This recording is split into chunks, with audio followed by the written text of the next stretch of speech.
you know, when I don't have a pad, I write them on little things because my brain won't hold all these funny names. You didn't take your pad with you last night. Pardon? Too bad you didn't take that pad. I should have. And I'm just trying to find where in the heck I put that. Her wired, and I am now wired. I know he was called the Commissar, and they called him the Commissar. He was the one who did all of the training for the, well, they had a Halo school, you know, George told me, in the Philippines, where they trained the Delta Force, the assassins in the Philippines. They had also had a school like that. The Australians had one in Indonesia, on an island where they're having big kind of East Timor. East Timor, yeah. Yeah, it's in the mountains, and it was started. Yeah, and the Portuguese are involved in this in some way. Based on your newest lesson, you learn about the line of Thursday. Very good? All right, great. We're rolling. We're recording. We are doing it right now. And good deal. Hey, Albert. Albert. Hit this camera here. Tighten the shot just ever so slightly, would you? Mm-hmm. Just, I mean, you don't have to get all the way. You could reach from that side easier.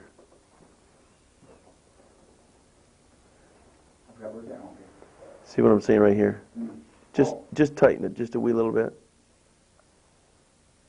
Perfect. You got it. Huh? Good. I said that's perfect. What's that? The keys? Did I take the keys? You need the keys. We'll get my car. Gotcha. Okay, then hurry back, because I can't be without my car. No, I'll be right back. A little bit lower below the pocket, but that's okay. Good shot. I think so. Yes, oh yeah, that's it. All right. Now, we're having a fascinating conversation, talking to the wife of the former Chief of Staff, Marine Atlantic, head of the intelligence group that went to Beirut. They were already meeting over there. He was, before the Beirut bombing, the NATO intelligence wet operations guy, psychological operations guy. Okay, now when you refer to wet operations, W-E-T, does that stand for something? Yes, it means murder, assassinations groups. NATO has a group of assassins and psychological operations specialists who work in combined operations to destroy targets. Okay. My husband tried to explain to me the first 3 years of marriage how it all works.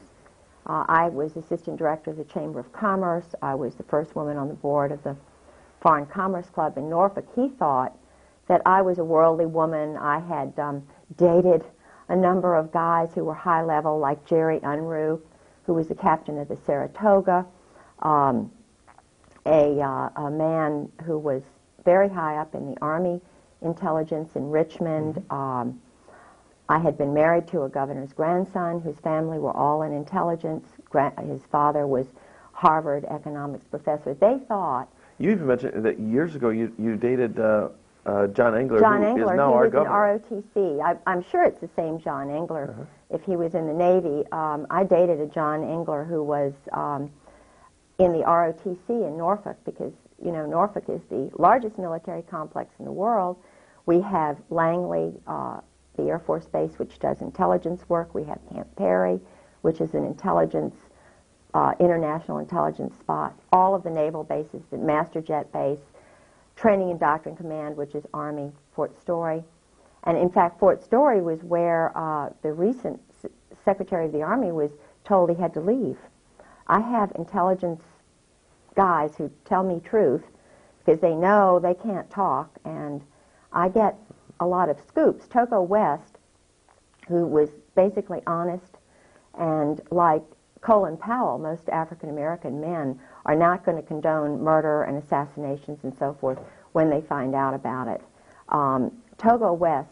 No, you think there's something, I'm missing something here. The Afro-American man is not like... Generally. Generally.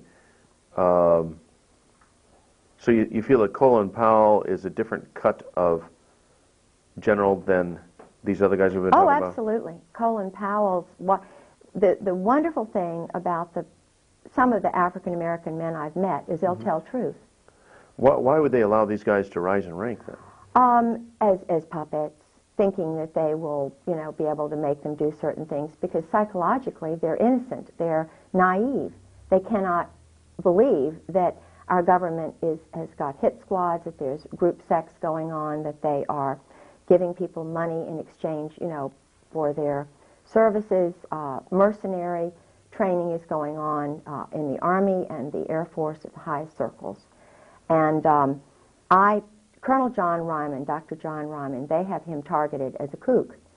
Colonel John Ryman lives in California. He was on the high track up, the rising star track. He was in Great Britain. He found out about a murder over there. Okay. He reported it. He also had the crazy idea that there ought to be a peace college in Cambridge. We ought to really start working towards peace. Well, the minute he got back, he gave an idea, a synopsis of his sort of peace college idea to Colin Powell and his wife. Colin Powell took it to the National Security Council. When Ryman got back, and I'm not sure of the logistics and the chronology of all of this, but I'm in contact with him, he was put in a funny farm. I think he was put in a place in either New Orleans or St. Elizabeth's Hospital, where they put Ezra Pound and where they've got Reagan's assassin. St. Elizabeth's Hospital, like the Eastern State Hospital in Williamsburg, has Army intelligence people in there. They're targets, people who have decided to tell truth or whatever. In other words, people who believe in the American dream, who are Christians, who are trying to get things straightened out.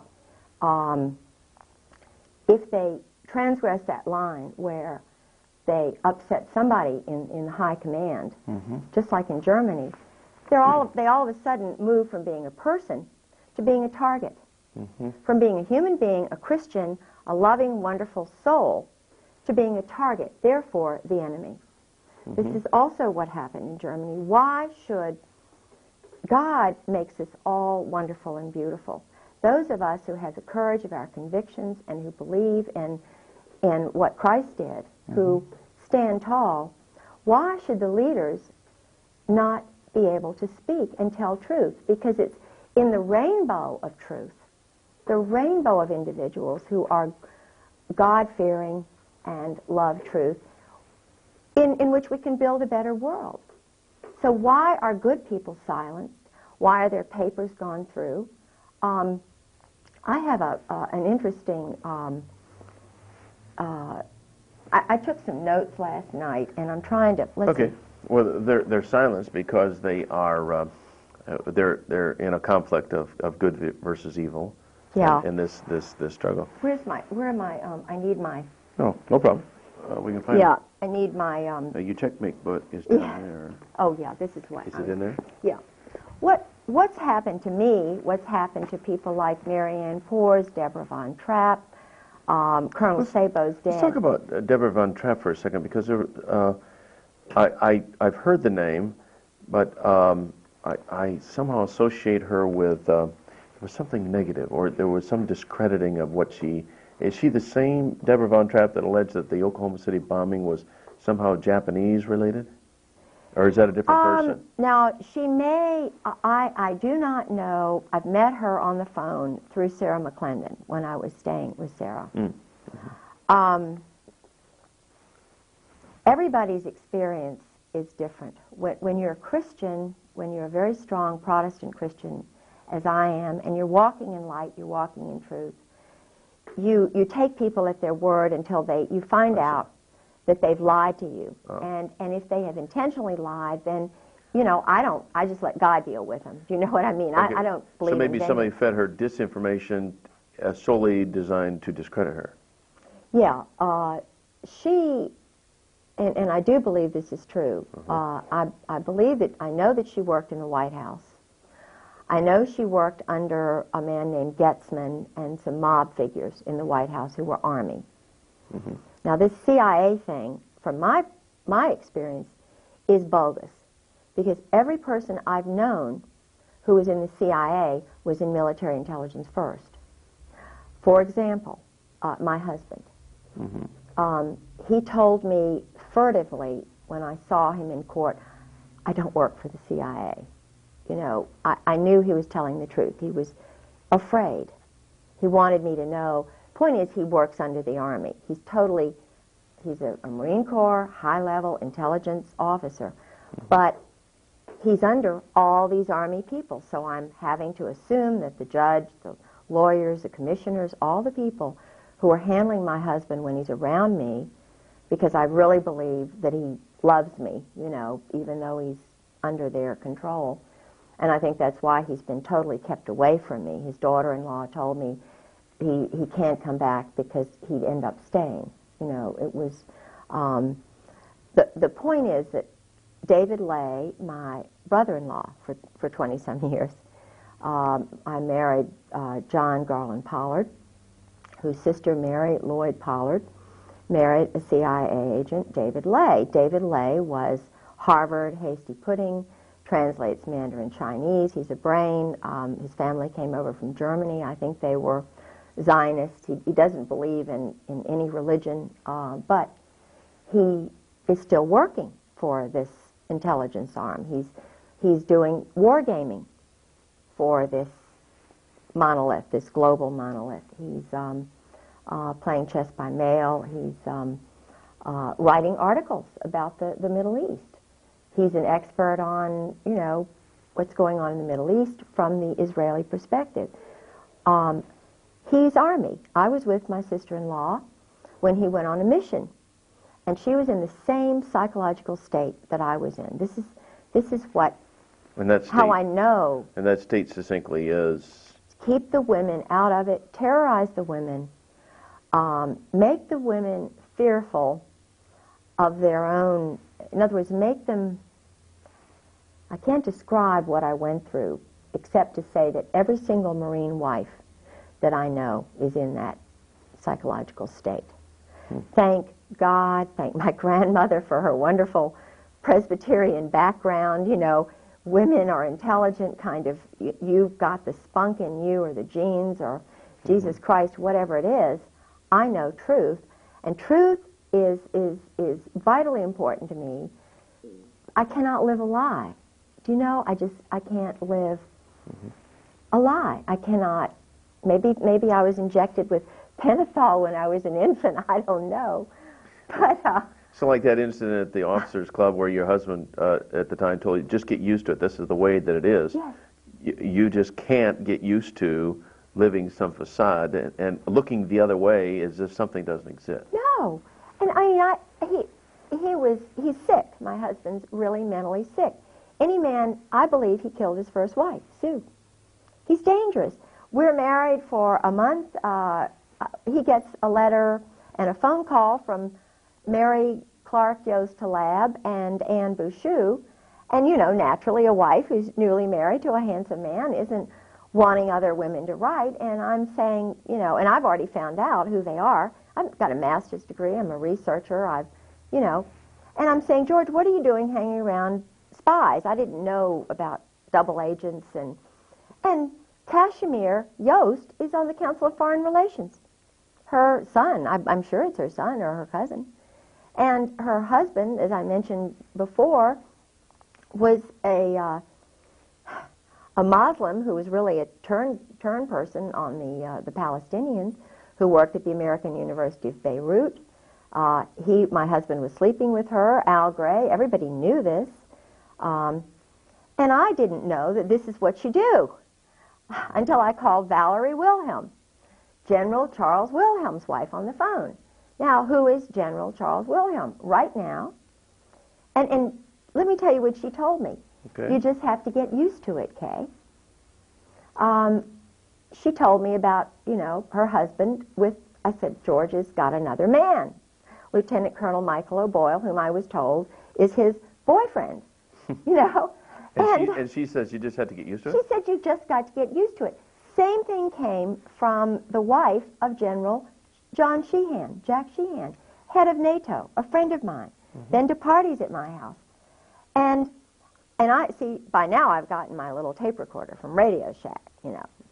And I'm taping phone calls because nobody's going to believe me, you know. So I've got my little tape recorder and I'm talking to Sheehan's wife. Well, she's saying, come on over. Well, let's have coffee. You come over at so-and-so time. So I invite Carolyn Millis, whose husband was the temporary chief of staff after my husband's wife's murder. Sue, I know Sue was murdered, blow on the head. I had so many blows on the head, you can't even believe it. Broken bones and so forth. Well, in the middle of these terrorism episodes that you know, my husband would put me through, he would say things like, you know, I'm down on the ground, he's got a 45 to my head, or he's strangling me with his thumb on my jugular vein, you know, and he's saying in this sergeant-like voice, you have got to believe me. You cannot question me. In other words, it's like, I am being interrogated, or I am being, it's the most awful experience to have the one you want to love, the one you have made your commitment with, have you in pinholes, and knowing he's an experienced guy, you know. So, it's horrible. And these wives, now I cannot say whether their husbands have done the same thing. I don't think they have. But what they train them to do is to be speeding along the highway. It's shock treatment is what it is. I've been told it's shock treatment. And they're driving along the highway, and you've got an important person to meet or an important party. You know, you're all dressed up, or you're going to somebody's house. So he screeches on the brakes, provokes you in some way. You don't even want to fight. You say, I don't want to fight. You know, what is this all about? And he's just speeding up, going like, you know, 90 miles an hour, screeches on the brakes, and then he gets out and runs. You cannot believe, it's horrible. And where did he run to? Oh, there was a party, a Norwegian party. The first time that happened was when we were down in North Carolina with the camera, you know, when he wanted to get my camera. I nearly drowned. He wanted me to tell him where the camera was. He tried to kill me that night to scare me so that I would behave.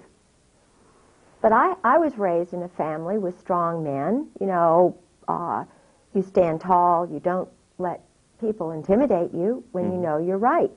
Because there are more important things. God is above us all. Jesus Christ is above us all. Truth is above everything. The Ten Commandments are above everything. You know, under that is Jesus Christ, and then your mate. So I put, you know, that's why I put him in very high esteem, but I knew he was not normal. I'm an intelligent woman. I read. So I was hoping I could change him.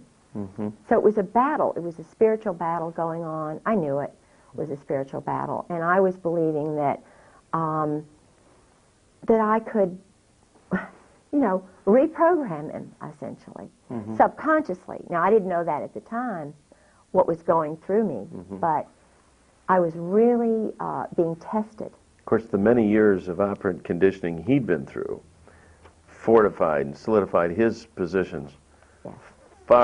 He was far more entrenched an operative than you were going to be able to undo. Oh, he was involved in the HALO program, the MAC HALO? What's HALO? He mentioned it was something to do with training assassins and training psychological operations specialists. It was in the Philippines. They also had one in Panama. Okay. They had a school for Army and other guys where they would strip them down nude. They would tie them onto logs. The man who ran the school was dressed up as a Nazi soldier. even though his name was Olenchek or something. He was a Czechoslovakian pervert. Then they had a man who dressed up like a woman who was really pretty, you know, and here are these guys nude, and they're training them to kill. And in fact, there's a book called Copperhead, which I have a copy of, which is all about, it was written by a commando guerrilla who was from North Carolina, who had been battered badly, or West Virginia, I think he was. And his father had battered him, beaten him. Well, what they do is, in the prisons, through this CASA system and so forth, they take the innocent little boys who've been battered by their parents, and they turn them into assassins by making homosexuals of them or something. Now, I believe that these men are redeemable because I believe that men like my husband and Oswald, they're held by the secrecy, by the power of this adolescent group which controls them. And I believe that if they knew that there were strong women, mothers, and wives who would be behind them 1,000%, they'll have the courage to come and speak out. Do you know what I'm saying? Or at least to stop the growth of this stuff, because it's the growth of this stuff they are intending to destroy America. Well, there certainly seems to be a growth in homosexual activity, homosexual acceptance, homosexual promotion, homosexual acceptance in our society today. And it just seems like everywhere you turn, you're finding a little group of homosexuals, or even in our local community, I'm surprised how many homosexuals are running businesses, and certain restaurants are becoming homosexual hangouts. So you know, well, the owner must be a homo, he hires homos, and I hate to admit that I think this is the way things are in business and banking and in education. Oh, the local college, university. I've had people tell me that they're just loaded. You cannot get a job unless you are special, elite, irregular. Now, the frightening thing here is, number one, this is the underlying thing. This is what happened in Nazi Germany. This is exactly the same pattern that happened in Nazi Germany, the exclusion of women and mothers who love their children. Now, I'm pragmatic enough to realize and say, look, we mothers look at history and we look at the future. We're pretty daggone damn wise. I don't use profanity unless I'm talking to soldiers, but I've learned to use, you know, this is what they listen to. They're really, you know, I can talk sailor talk, I can talk Marine talk, I can talk commando talk, because I'm the, you know, little bitch who loves Jesus. And, you know, I mean, when you're in the streets, Christ wasn't out there with all the goody-goodies. He was out there in the streets. He was out there talking to them, the drunks and so forth. I know how to reach them because I don't mind transgressing into this kind of little verbiage if that's what Jesus Christ did. But the danger here is that, yes, it's growing. It's a growth industry. It's growing exponentially. So what's going to happen? What's going to happen? They're cloning people. You know, do they need women? You know, which women are they going to have? The party girls, the bimbos? In Norfolk, just to give you an example, Lieutenant Governor Dick Davis, Marine. Second wife is a prostitute. He loved her very much. She had a wig salon. My uncle, Dr. George Bentley Bird, was the major obstetrician for everybody in Norfolk, prostitutes, everybody. He told, our whole family knows, you know, who the prostitutes are, who goes to the Saint and Sinners banquets. Judge Richard Kellum. I mean, this is a nice guy. Now, the Saint and Sinners banquet, is this a local affair? Yeah, okay. Yeah. Every town has got this sort of, you know, Saints and Sinners group. The sleep around group or whatever, okay. You know, the group who tolerates it and has a little fun. and they're all, they're all guys. Well, okay. But the thing is, where's it going to lead?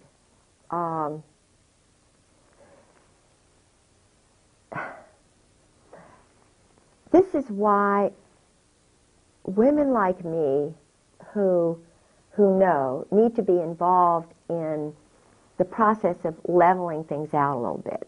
I don't know whether I'm describing it. When you target good, strong people who know what to do or who can figure out quickly what to do in given situations, it's like targeting good people, taking their papers, going into the leaders' houses.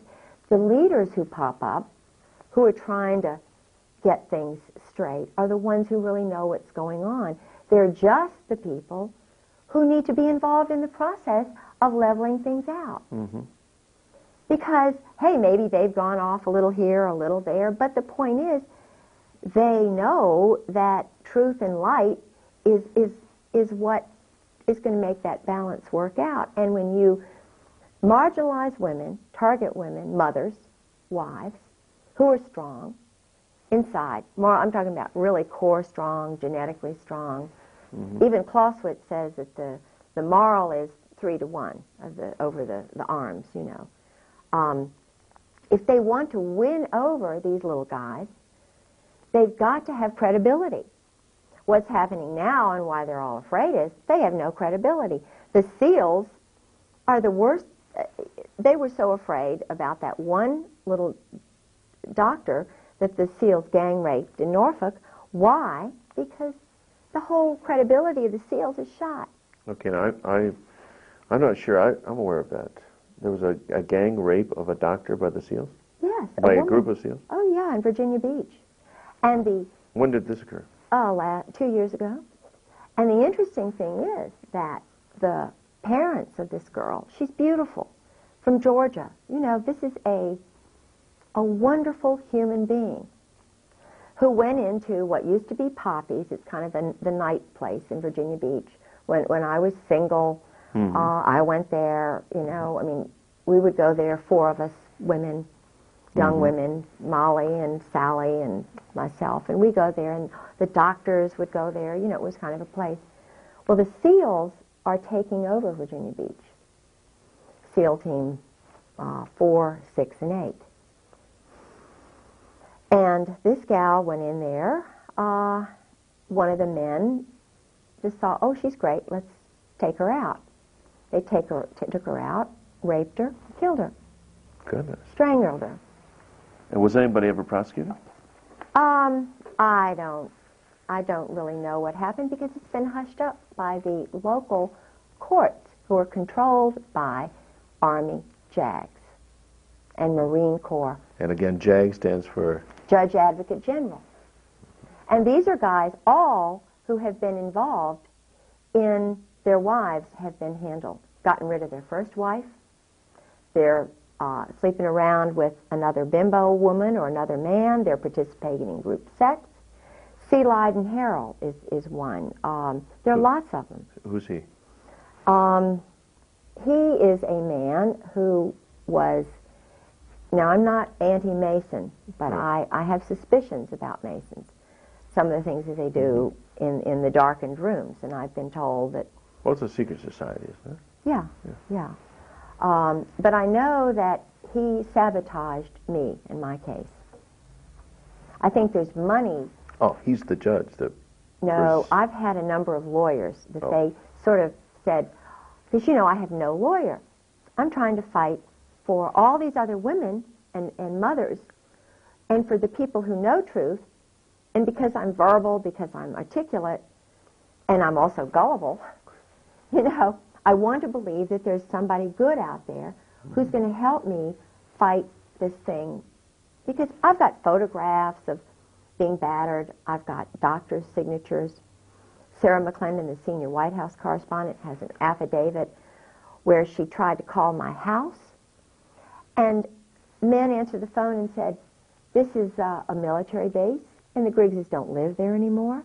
Now, Sarah McClendon could not even get through to my house For 2 months, she had to go to another phone just to call me. So I knew that all these other people I'd called in Washington were trying to call me, and the calls were being rerouted.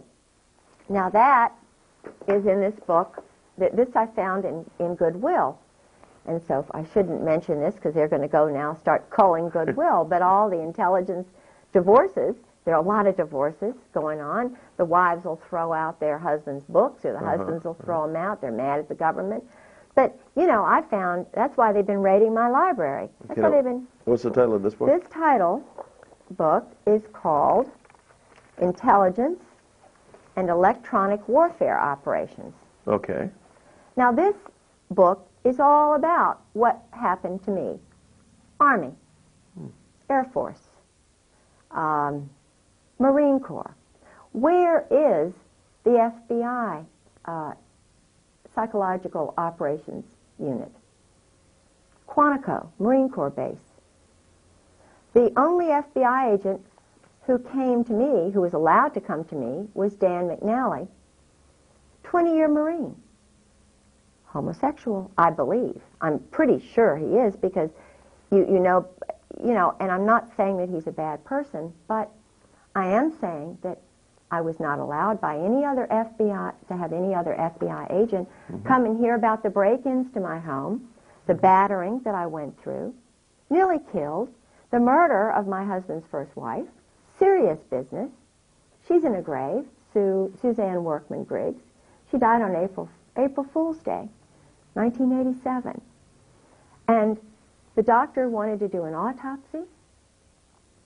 Couldn't do it, because the 2 men who were doctors in that hospital, Dr. Lawrence Smith and Jean Lamb, Army officers. They owe their life to this business. And they take orders. Of course they take orders. The judge in my case, Judge John Moore, his first wife was put away because she was telling truth. And I found out from Carrie Brown, who's an Army officer who had a Purple Heart, who told me exactly what she told him. Now, he's the judge in my case. Across the street from me lives another judge, Judge Jefferson Davis Reed, Naval Intelligence. He found my suitcase in the woods. I've known his family since the beginning of time. His sister, Martha Ann Reed Ellis, is married to one of these intelligence guys, Tim Ellis, and divorced. He's now with the federal, he's a judge, he's a federal judge. His mother, her family are intelligence people, not Americans. Tim's mother, they're not Americans. He's a naval officer, taking orders. What are all these judges in being under a chain of command? And why are they attacking the mothers and the women who are telling truth? And why are they breaking into honorable people's houses, ministers, and so forth, using these electronic warfare tactics? Diverting phones, downloading caller IDs, having bogus people answer the phone. In other words, instead of getting this person at that number, they get somebody else. For example, I called in an emergency, I called the state police. And I'm pretty smart, pretty discerning, and I wound up talking to a guy who worked for the ATF. And I said, you know, oh, well, what are you doing in the state police office? He said, oh, I'm just a retired ATF guy. And I said, well, but I thought I was calling the state police office. He said, well, you're talking to me now. What can I do for you? I said, well, if you're retired, I want to talk to an active duty, you know, a good guy from the state police, please. And I said, by the way, I don't like you ATF guys because of what you did at Waco. You all murdered innocent women and children. You ran over them, you shot them, you put tanks on them, and you killed them. You're murderers. I don't want to talk to you. He hung up on me. He didn't like what I said. Well, you know, if he's so sensitive and so defensive, how can he deal with women if he can't cope with truth? This is what, you know, 80% of the American people feel, or 90. Waco was murder, savage, brutal murder. Mm-hmm. And what they did to that man, Randy Weaver's wife. Yeah. Shooting a mother with a baby in her arms. Mm-hmm. What's going on here? Right. No. And one woman hears that. One mother hears that. She doesn't like the ATF anymore. I don't know any woman who likes the SEALs anymore. I don't know any other mother who really likes the ATF anymore. I mean, what's going on here? We're mothers. Mm-hmm. This is stuff that went on in Germany, and fear tactics. So we say, heck, these guys are adolescents. You know, they're adolescents. And so who's running them? Who's in charge? We turn into Dorothy, the Wizard of Oz. What's going on here? Mm-hmm. So little old mothers like us, we all think alike, and we're all Dorothys now, just marching and saying, look, guys, what's going on here? You're all little men from Oz. Why don't you grow up? Mm-hmm. You know? And it can be straightened out. Do you see any similarity in what's going on in this country in China, Tiananmen Square? You know, we've all seen the picture of the young man standing up in front of the tank. I don't know how much long-term effect that had in China, but it still sticks in the minds of a lot of people here. You know, like Tiananmen Square for China, Waco for America. Are there similar? Is this a turning point, a rallying point?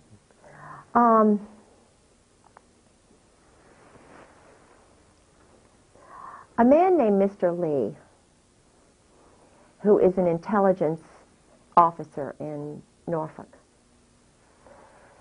Mr. Lee is the son of the major banker for the Russian government. He worked for Dr. Richard Chang, who's also an intelligence operative.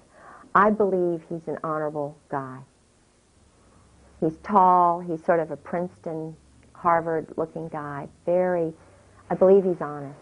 Okay. He came to Virginia Beach, and I was putting together sister city organizations, and I was trying to get the leaders of all the different ethnic groups in Norfolk to sort of start a sister city program globally, you know. Mm-hmm. It's easy to do that, but I didn't understand how the intelligence community worked at that point. I knew things were going on, and he was bringing together all these potential sister cities in China. Our State Department had opened up cities which had independent corporate entities, and we had shows on all of this. This material's all been stolen out of my house by my husband and his friends. I started noticing, because I was led spiritually to goodness, to good people, to light and truth. I didn't understand the weapons and drug military culture that's running our government and I believe parts of the world. There is not one woman that I know of who's in this business.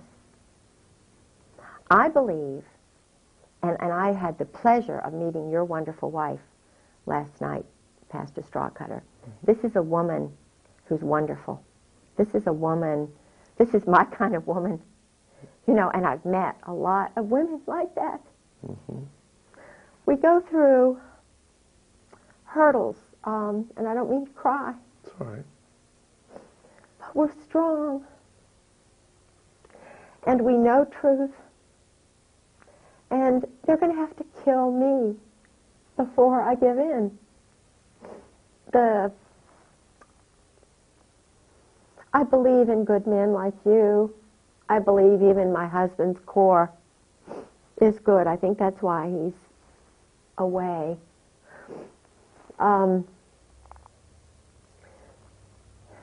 I looked at, and that's the way I have this, why I have this little book here. It has the list of the members of the CFR, Council of Foreign Relations.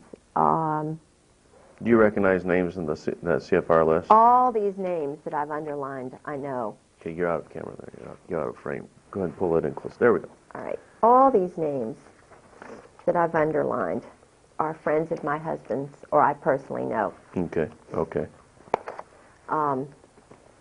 My son, John Garland Pollard, and I hope I'm not jeopardizing my family, but and I believe that there are some good people possibly in here, so I want to qualify that and say Right. they're not all bad. Just because you happen to know them or underline doesn't mean that It they're doesn't mean that on they're a bad bad. list. No, Right, right. no. But, and I don't have my glasses on. I'm blind as a bat, and I had surgery, so I can't hear right. I'm just a, 55-year-old wasted woman. Not at all. But there are quite a few names here, and it's quite a long list. I mean, we're only at the ends now. This is the, Bill Clinton's on here. You've got the Rostos. You've got 11 Cohens.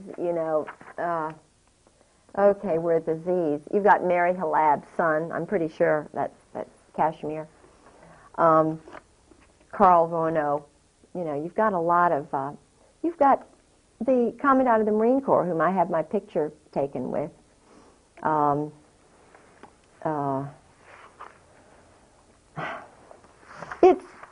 It's an interesting list of elite political, military, banking individuals, and the sons of some high-level people. So you have all these powerful people in a club. Yeah. That has common goals. Yeah, which is global uniting, global control, and I can see how one could sort of get sucked into it idealistically, thinking that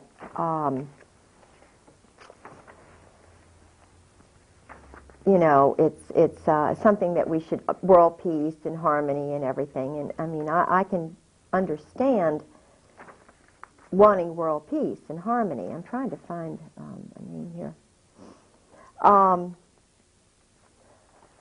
But if you're a Christian, which I am, a Christian with a little c, because the early founding fathers never capitalized the word Christian. Did you know that?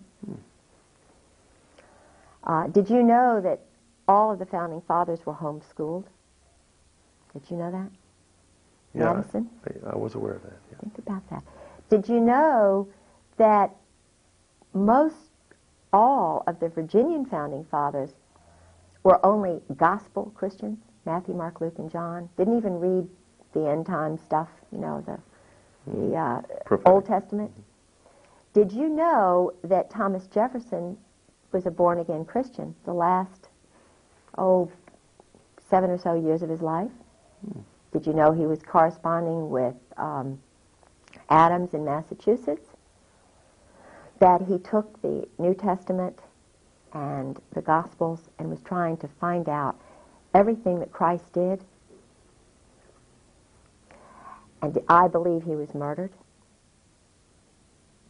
And I believe it had something to do with this Admiral Levy, who took a mortgage on his house so that he could build the University of Virginia, so that he could take and get his papers, his correspondence with Adams. I believe it was, now I'm the only one you will have ever heard this theory from. My undergraduate degree is in Virginia history. Okay, so the University of Virginia was founded by Jefferson. Money that he obtained by mortgaging his home. From a Kabbalist by the name of Admiral Levy. Levy. Okay. Now, I know that... it is an interesting theory. Of course it is. Dare to think, dare to theorize, dare to use the hypothesis, to come out with the thesis. Now, Levy, you mentioned he's a Kabbalist. Yes, and a Mason. like a descendant of the Illuminati. Of course. So And a weapons dealer and a reserve military officer. even way back then. They were doing, now think about this. What they're doing today, they've been doing for Of course. many. Think about this. John Paul Jones. Supposedly the founder of our Navy, was a criminal. Why would they twist it like that? He was also a Kabbalist, also a Mason. He and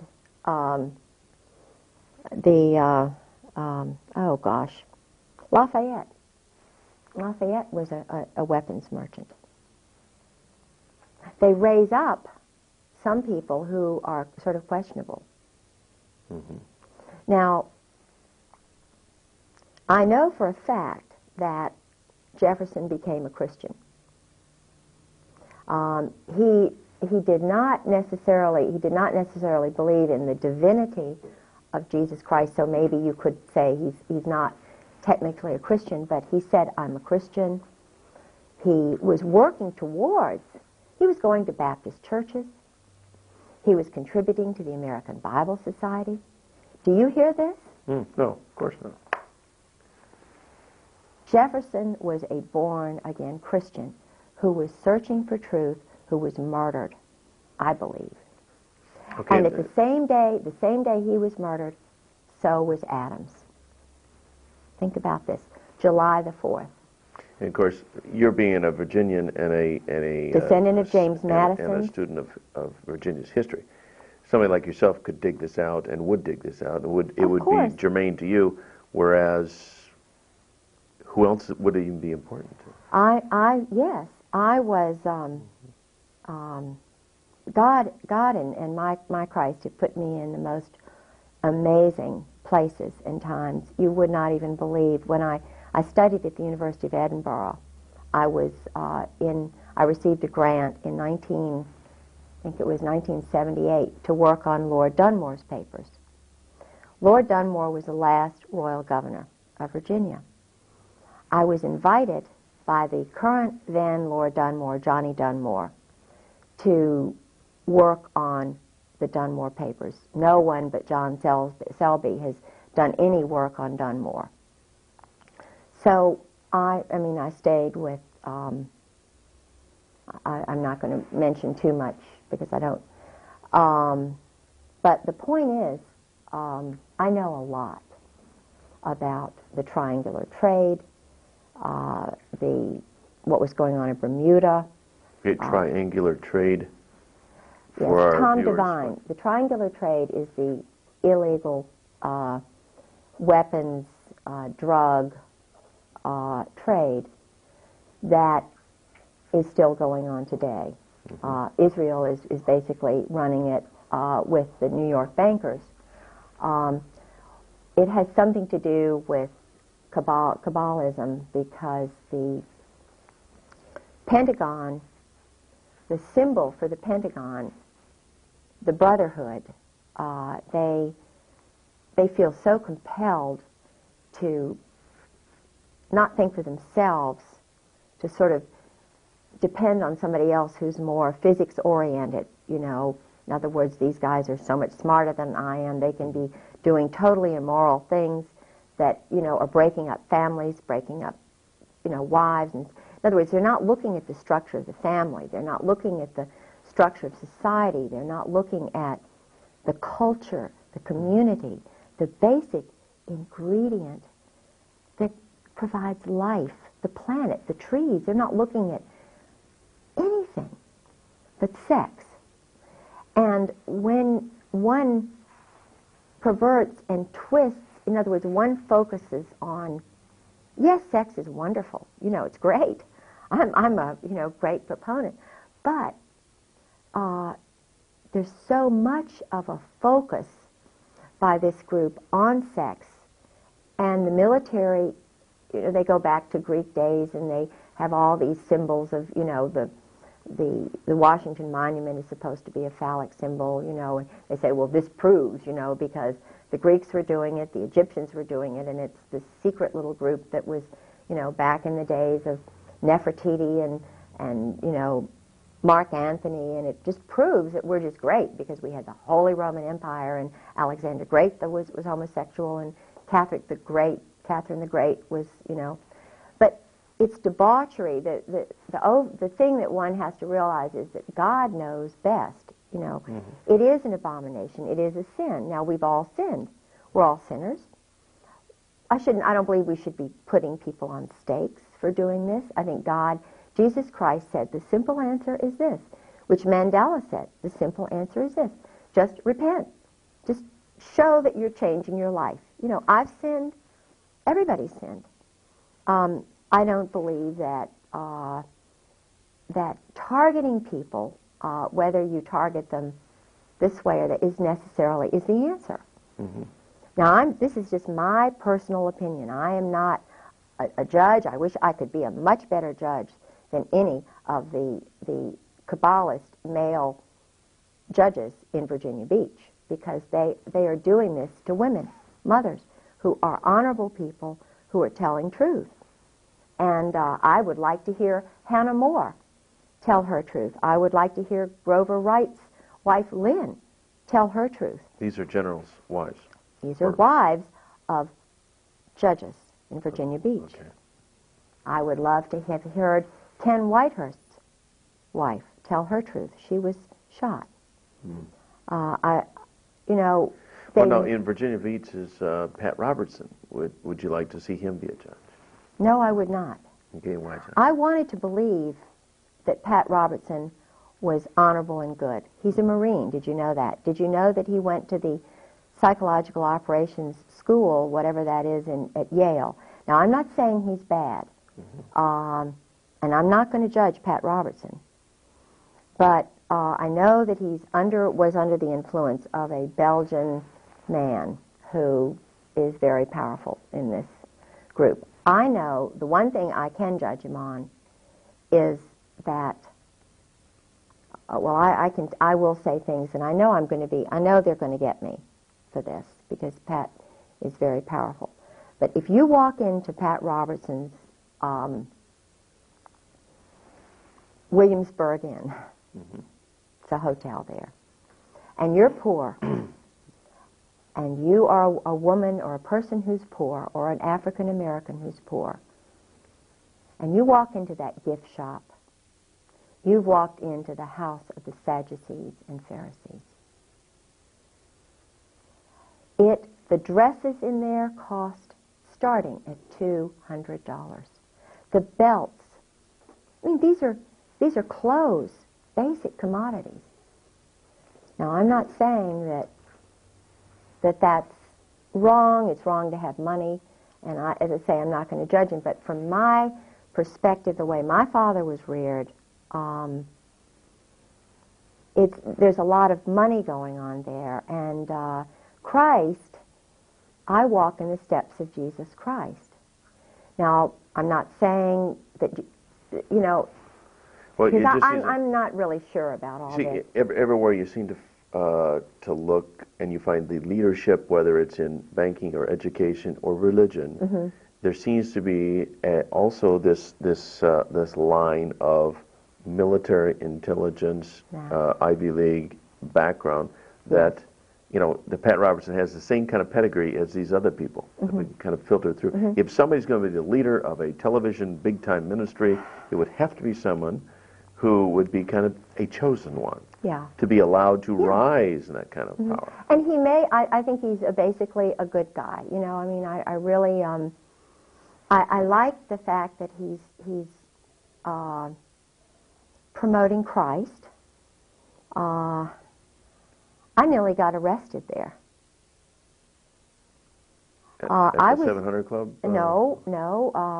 I went in to use the law library because I'm fighting the Kabbalist group in Virginia Beach, because I was nearly battered to death. I was nearly killed. I am a totally abused, psychologically, physically broken bones wife. Now, it says that if you are this way, you just get a warrant and you get your husband to say he's sorry or something. You know, that's all I wanted, was for my Marine Corps husband to say, I'm sorry that I did this. But if he's got men behind him telling him to do this, they're not going to let him say he's sorry, are they? No. If he's got Phil Holwager, the pastor, who's also Yale-trained intelligence chaplain with Pat Robertson, who's the pastor that I took my husband to try and get him to become a Christian, if he's meeting with Phil Holwager and Phil Holwager is telling my husband what to do, that says that Phil Holwager is a programmer for my husband. He's been trained in mind control. And Phil Holwager admitted to me, I've had psychological training, yes. And it slipped out. Oh, well, I made the mistake and told George, you know, in other words, he let me know that he has power over my husband. So then there's Ty Kroll, who's in the same church with my husband, who is a sailor, and he did some sexual things to his son, and he had his children taken away. Well, he's in the church and a good guy and everything, but he's a pedophile. Now, my husband, and I'm sort of taking up Ty Kroll's side, because we're in the same Bible study. It's kind of interesting. But Ty Kroll and my husband are meeting kind of secretly with Phil Holwager. And then there's T. Parker Host, who's running around nude at his farm, enticing my husband out, you know, and they go away for sort of boat trips for 2 hours. Now, I'm saying, as a woman and a wife, what's going on here? All of a sudden, we go up to Matthews County, where Holwager also has a house. Host has a house.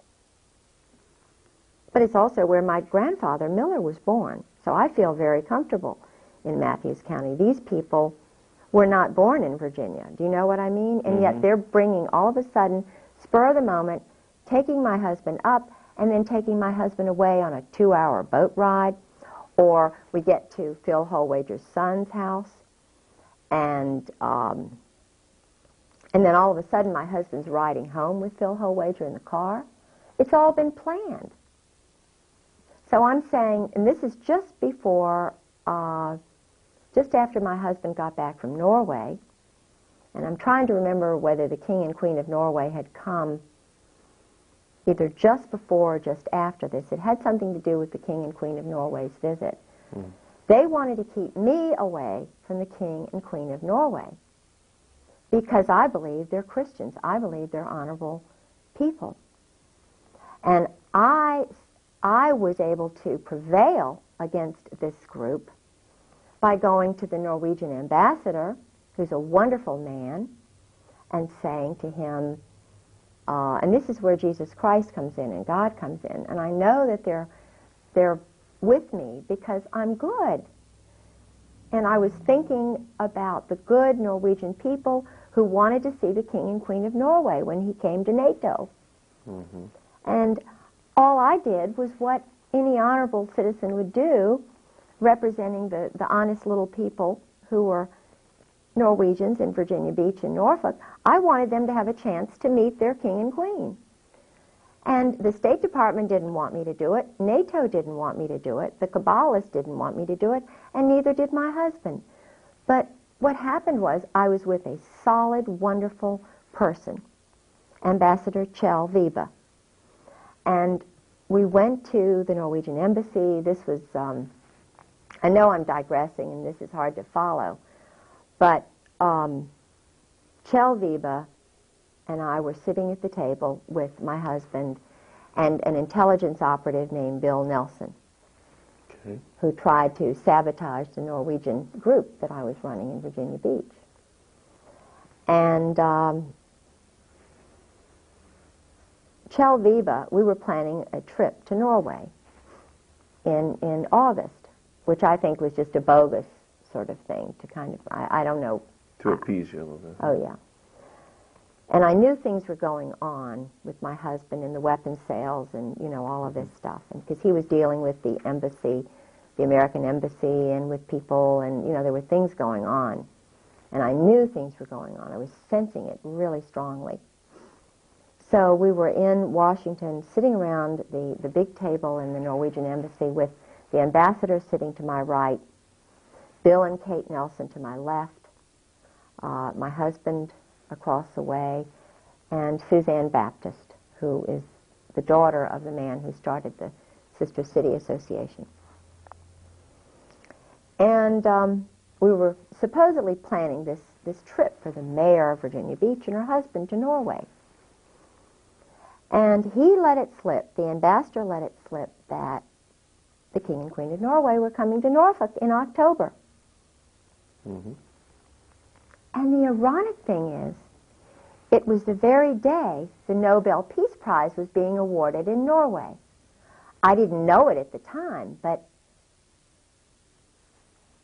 I thought, this is really strange later on. Here's the King and Queen of Norway are at NATO headquarters the very day that they're giving out the Nobel Peace Prize in Oslo, which is where the King and Queen of Norway are. Mm-hmm. And I mentioned this to Mayor Obendorf, whose husband is involved in this weapons sales stuff, because her husband, Roger Obendorf, and my husband went to this deserted airfield. Roger Obendorf is involved with Andrew Fine, who's Army intelligence, who tried to take over the Norwegian organization from me. When I knew that the Andrew Fine does all this group swinging sex with his wife and with NATO couples, and, you know, and I'm going, something's going on here. Roger Obendorf and my husband went to this airfield. I wasn't allowed. Mm-hmm. So I knew, because my husband was meeting with other people, like, in other words, this is big. Yeah. Now, when you mention NATO group swinging sex, are you talking about some of the most powerful people in this world, the leadership of this military? Absolutely. And their wives being privy? I mean. Yes. Yes, I'm talking major. I mean, this does not give security to the people of not only this nation, but the people of the world. No. To think that people who have the power to kill others, wage wars, send your sons and daughters into battles, these people are complete, whacked out degenerates. Absolutely. Let me give you an example. Because I was involved, I love people from other cultures. I went to an Episcopal religious girls' school, mm-hmm. and all of my they had girls from all over the world there. They had a Turkish. My chemistry teacher was from Turkey. Her name was Mrs. Kunt. I had a Daddy Didion was an Armenian. Turned out he was later a spy, or they told him he was a spy, but he was from Armenia. I had a French teacher who was in the French Resistance. St. Margaret's School is a school for double agents, or at least, but it's a great school for girls, because you're with all these people from other cultures. You know, we had the president of the school's father was with the Ramco. I didn't know about all this stuff and how they kind of do it. Woodbury Forest is another school like that. I sent my son there. He went 4 years to Woodbury Forest, which is where President Bush's son went, Oliver North's son went. It's in Orange, Virginia. I didn't know how it all worked.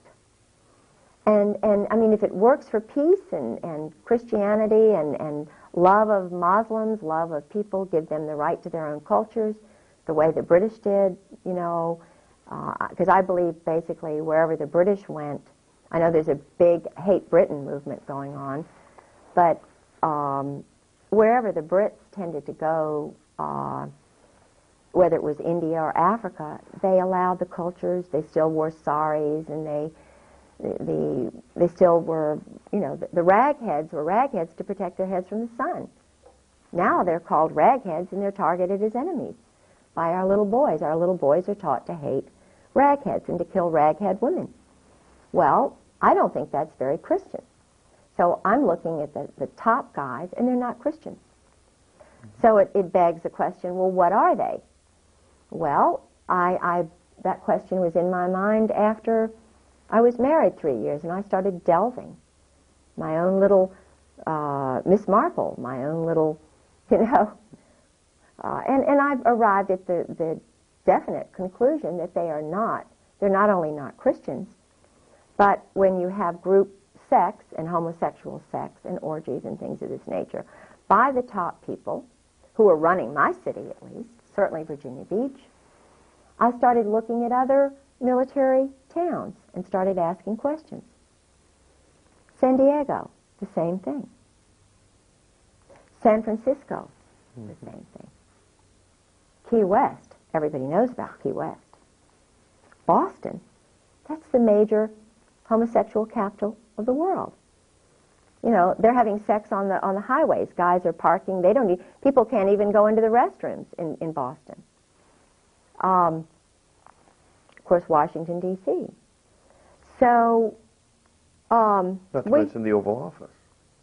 Yeah, well, but at least, now I don't know about, see, I know that he is sick and he's addictive, but I believe that, now that you all will all disagree with me, but I lived with Sarah McClendon, and Sarah is a senior White House correspondent, and I believe he was just addicted to sex, and I believe that he was put into that office to try and control him, but I believe that he has repented. I believe he had strong grandparents who loved him, who were Baptist.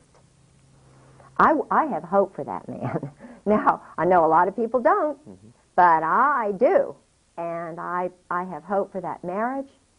I know she's a strong woman, and I know a lot of men don't like a strong woman, and I believe she loves him.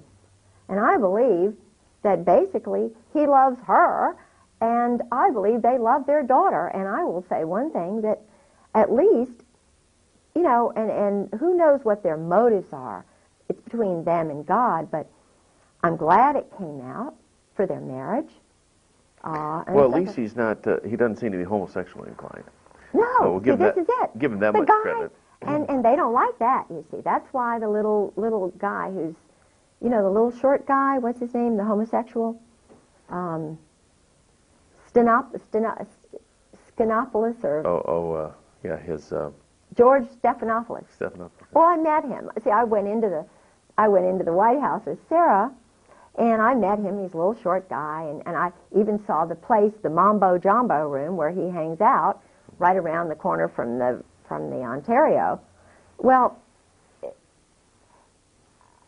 homosexuals are one thing. It's an abomination in God's eyes. It is an abomination. It's a weakness. It shows that they're very immature, and, you know, we all go through stages in life where we're immature. And I wish he would grow up. There's a whitehead who's an ambassador who's a homosexual. And his lover is one of Bill Clinton's attorneys from North Carolina. Now, I like the way that man thinks. He's a homosexual, but I like the way he thinks. James Angleton, CIA, was a homosexual. The head of the FBI was a homosexual.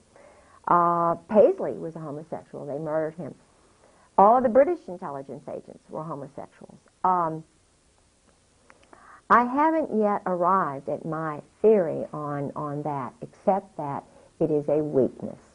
It is a moral weakness. It's a way to control people. No, that's what I was going to say. Now, I say, look. Makes them very controllable. Yeah, I mean, tell truth. Because I've been in situations that I'm not proud of, and I will tell anybody what I've done wrong. I'm not embarrassed to say, you know, this or that. Because I've been in situations where I found out that this person, you know, I have to admit, I'm a sinner. But the point is, when you find out and you repeat the sin, you're addicted. They call it addictions. It's sin. And why is it sin? Because your weak nature, if you're in a position of leadership, you shouldn't be leading. Mm-hmm. Yeah. And admit your errors, and that's why I think Bill Clinton will be stronger out of this. He wants peace in Israel. That's what this is all about. He wants peace in Israel. I did notice that when Hillary made overtures toward the Arabs, whoa. I mean, somebody yanked her chain, and that became a major issue. I was living in Washington with Sarah McClendon in the Kennedy Warren before the election. If you will remember, a plane went down on his birthday. On whose birthday? Clinton's. Okay. I mean, I believe it was a plane. There was a traumatic... I went to his he had birthday parties at 7 different places. It was his 50th birthday. The birthday party in Washington. He was not there. He was in, I think, New York or some other place. But I went to the birthday party, which was in the Kennedy Warren, in the basement of the Kennedy Warren. Okay. A friend of mine went into the birthday party. The point is, that night, I remember it vividly, there was a psychological terror thing for Clinton. It was either his plane that went down, something happened that night that was meant to say, don't enjoy this birthday, buddy. Remember, we told you don't run. George Shultz came all the way from wherever he was. Sarah told me this. George Shultz came all the way from, I think it was California, to meet with Clinton before the election to say, don't you dare run. You're going to get it if you run. I know it. And that's from Caspar Weinberger is the guy who's the evil one. Caspar Weinberger pulls a lot of strings. He's the one because Caspar Weinberger is involved with a lot of the weapons and drug dealers, the hit squads that are run, the motorcycle gangs that Tedson Myers runs, who was William Colby's law partner, who just happened to meet me when I was with Sarah at the Smithsonian party, Marine, 4th Marine, who they have this hit squad, motorcycle gang in Europe and everywhere. They call it a motorcycle society.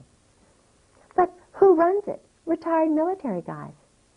And just after they meet up at Caspar Weinberger's place up in Maine, Consuela Rice and Tedson Myers and one of the lawyers that Marianne Poore knows, the Motorcycle Society. Well, ask yourself, what do? What happens right after the Motorcycle Society meets? Now they'll probably get this and find out, well, we've got to change the time when our Lady Diana is murdered. They have, because I read all the newspapers. I go into Barnes and Nobles, and of course they're going to cut out all the news and stuff. But they had a minor war in the Netherlands or wherever. They had another attack by motorcyclists on Cyprus. In other words, they're stirring up trouble, murdering people so that they'll sell the weapons and So the you drugs. really think Diana was murdered rather than just Oh, absolutely. a reckless There's car no accident? question she was murdered. I knew and sort of went out with a guy named Richard Ord. Okay. I later found out he was married. It was when I was single. He was Prince Charles's bodyguard. Before you married your husband? Mm-hmm. He was Prince Charles's bodyguard. It's like I also went out with a guy who was divorced, a Marine who was MacArthur's wife's bodyguard. Okay. Who turns out to be an assassin, a Marine assassin, who's living in Virginia Beach, I think, now. But I didn't see the connection with Marines and information. Do you know what I'm saying? It's kind of I didn't know how organized it all was. Okay, well, you gained that knowledge after you married your husband. Yeah. And then during his drunken stupors, he just blabbed and Yeah, told everything yeah. he knew.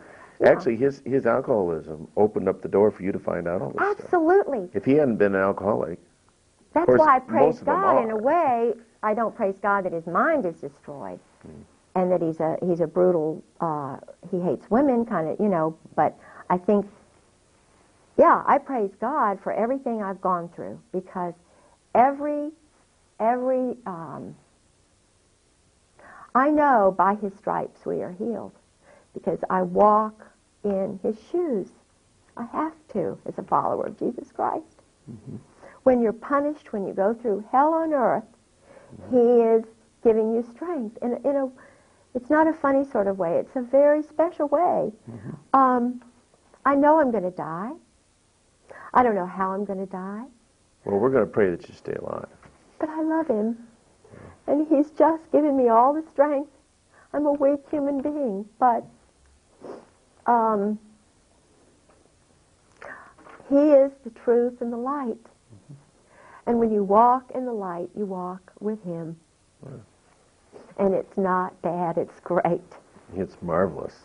Tell you what, why don't we take our first break here? Yeah. And so you might need to use the restroom. And, yeah. You're angels.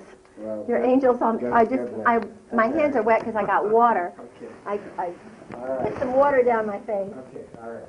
Bye-bye. Bye.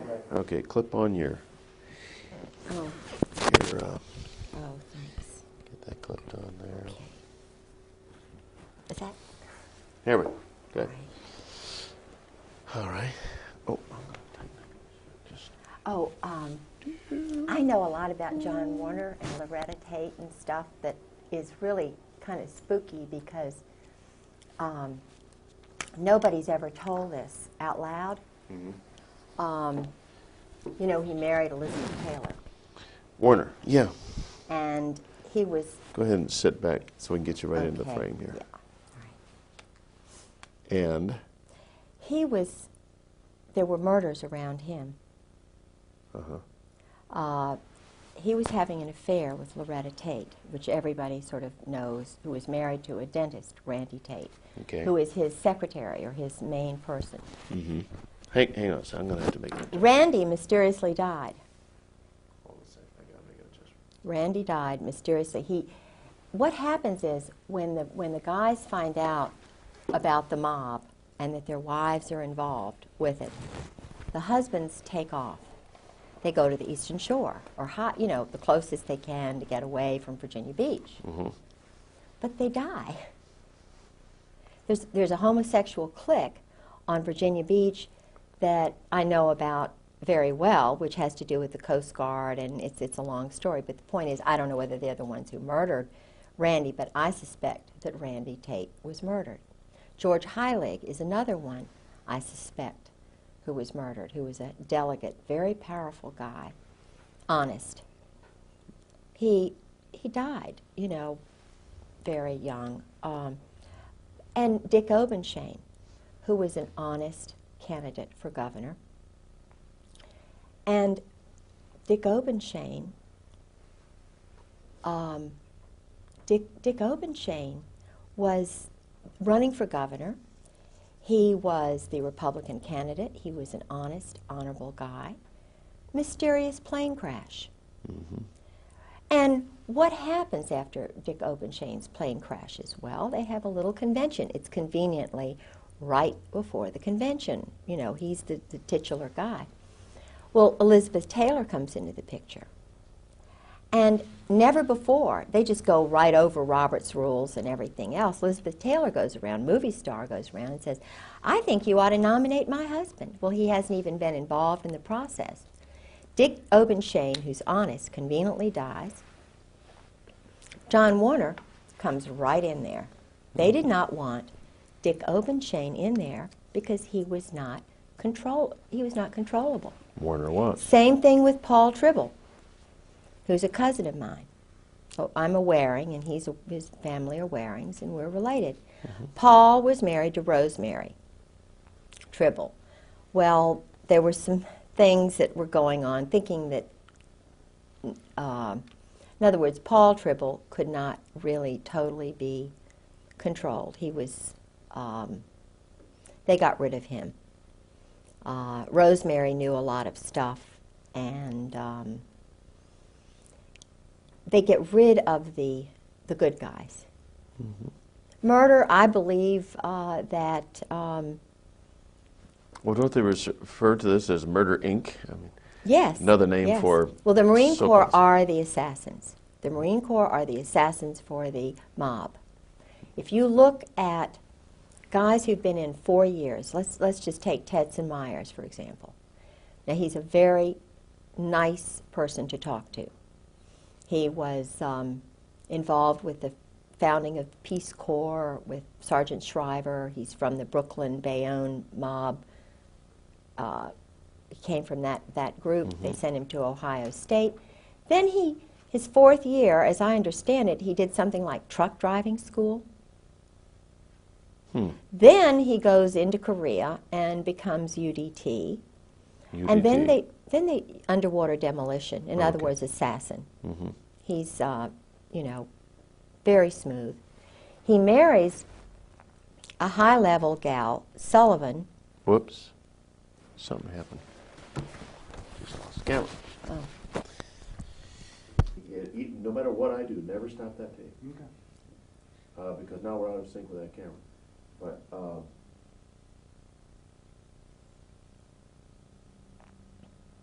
all that means is that we just have to sync it again. So I mean, it's not a big problem.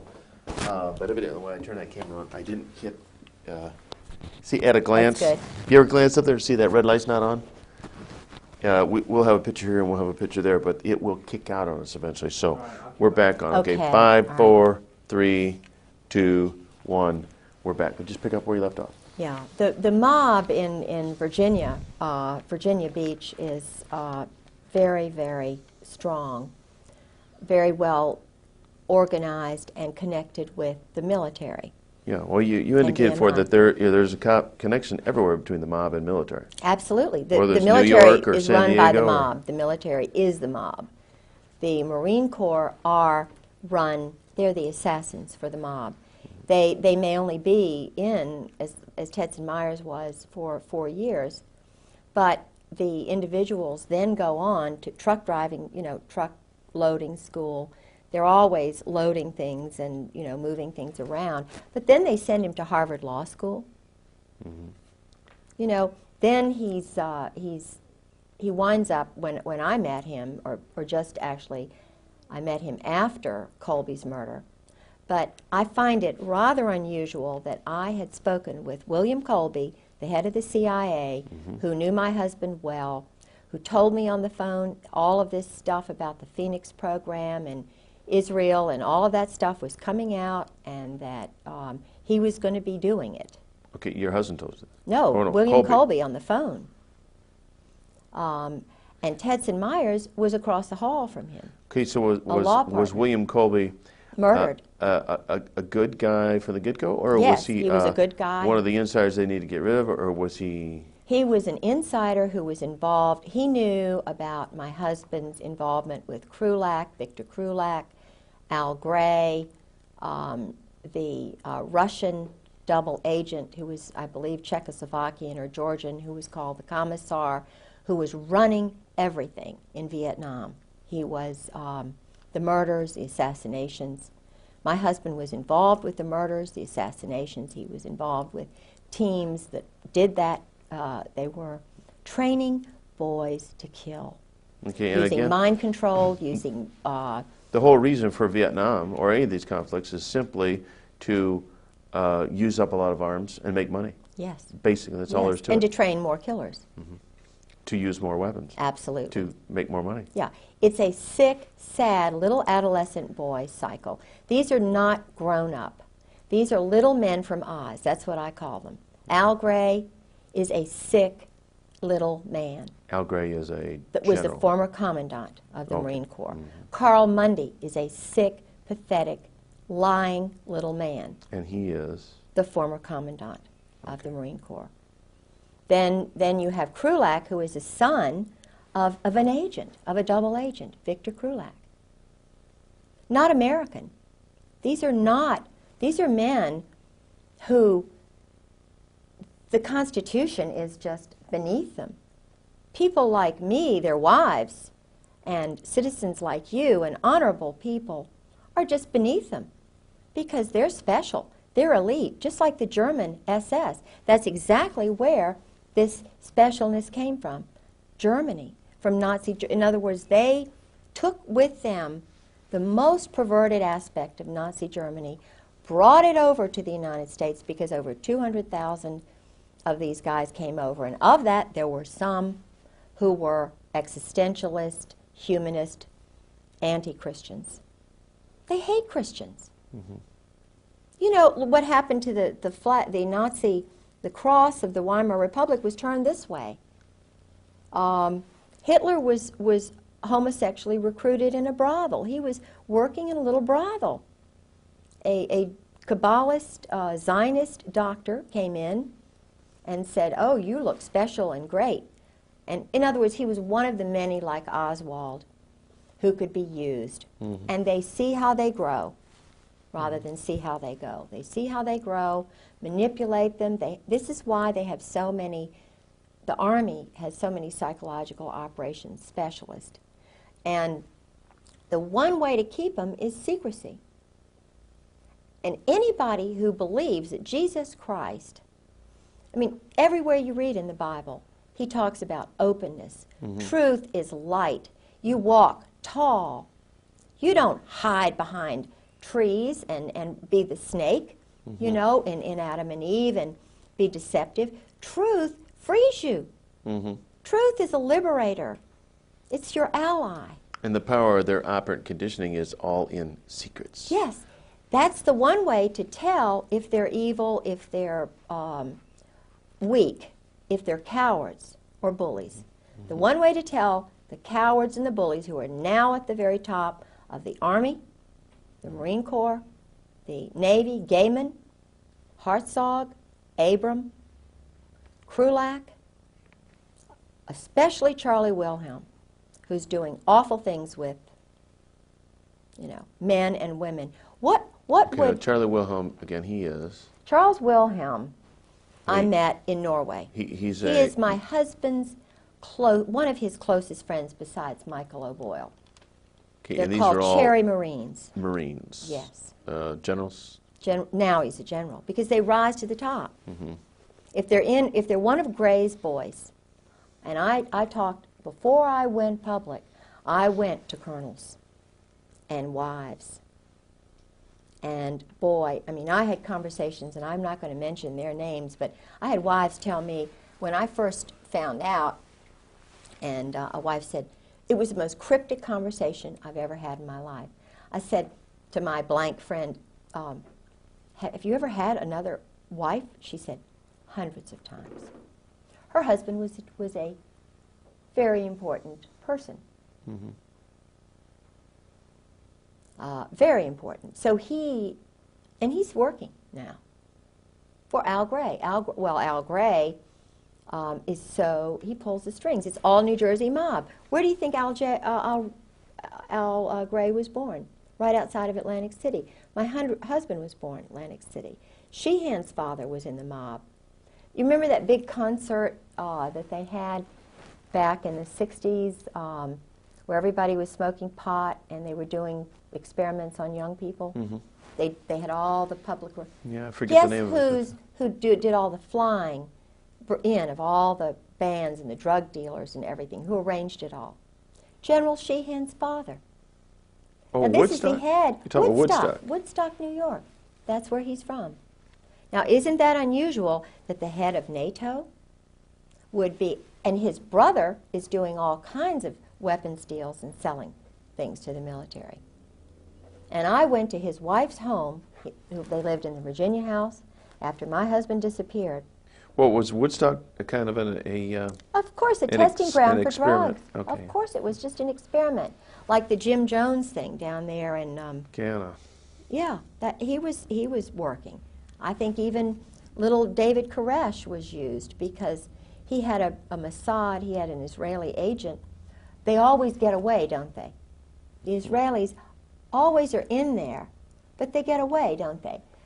Mandela. I don't mean Mandela. The guy in Panama. Noriega. Noriega he was an Israeli double agent. Anybody who is Jewish is automatically a member of the army, the Israeli army. Right. They have a joint relationship. How can they be loyal to America if they will shoot ships like the Liberty and it's covered up? I dated Lawrence Geis's son when I was a teenager. About the time I went out with the governor here and John Engler. I'm sure if he was in the ROTC class, I dated him and I got letters from him. Seemed like a really nice guy.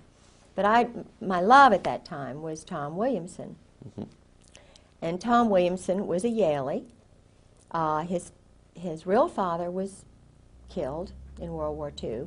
His mother, who was a Ballantyne, Admiral Ballantyne's daughter, a wonderful person, married Lawrence Geis, who was a captain, and then he became an admiral.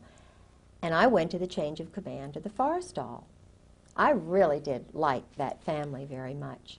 And being a Norfolk girl, old Norfolk, you know, grandfather was in naval intelligence. He retired a captain in the reserves, military doctor, very prominent family, you know, and I lived next door to my grandparents. I was sort of the good to date this girl, you know. She's a lot of fun and stuff. So I dated Tom, and I went to Yale to visit him and so forth, with Bob Tate and some of the guys up there. Well, Admiral Geiss took over the command of the Forestall. He was the head of the whole everything for the military when the Liberty was bombarded by the Israelis. Right. And one of my best friends, Josie Toth Lennon, you talk about a wonderful, she's been through a lot, woman. I've learned a lot of information from her. Josie's brother was on that ship. Did he survive? Of course, no, he was murdered. He was a rising star, brilliant young boy. I think about 30-some guys died on the SS Liberty, didn't Yes, he was one of them. It's now being run by a group that's holding it down. You know, they don't want it. Why don't you? Those Israelis, and yet every Jewish person who's in the military is a member of that army, whatever it is. Now, something is very strange here when you have the whole State Department, not one Christian, not one Protestant in the Near East section, not one Muslim. Why not? They have Jews there. We have Muslims in the Navy. Why are there no Muslims in the Near East section of the State Department? Why are there no born-again Christians or real honest people who are not under some chain of command? Why don't we have anybody who can decide right and wrong, who has to be interpreted, you know? Something is strange when you have a State Department that is run by Israel. There's something really strange. It's no wonder there's no peace. Do they want peace? No.